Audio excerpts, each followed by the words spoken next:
A critical U.S. decision getting global attention. At today's meeting, the committee raised the target range for the federal funds rate by a quarter percentage point, bringing the target range to 4 3/4 to 5%. That interest rate hike of a quarter point marking the U.S. Federal Reserve's 9th increase in a year. Only this time, the jump announced Wednesday coming under a cloud of uncertainty triggered by a sudden string of bank failures this month. That collapse due in part to climbing interest rates.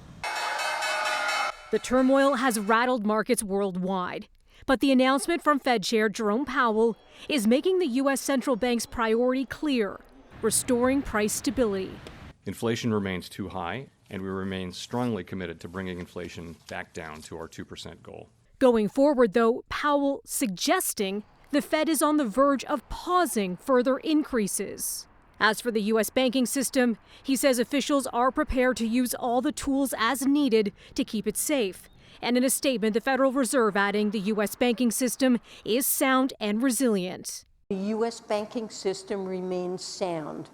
Also striking that reassuring tone, U.S. Treasury Secretary Janet Yellen on Tuesday saying the situation is stabilizing after strong actions from regulators. But she's not ruling out further measures. Similar actions could be warranted if smaller institutions suffered deposit runs that pose the risk of contagion. Powell also says it's clear the U.S. needs to strengthen supervision and regulation of its banking system. I'm calling for an independent investigation of the Fed.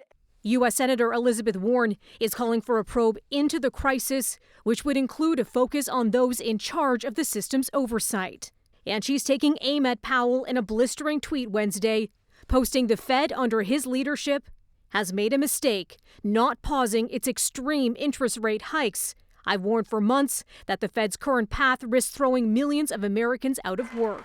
Wall Street ending the day sharply lower after Powell's news conference. Among the concerns, the Fed's aggressive fight against inflation could tip the economy into recession. Melissa Duggan, City News.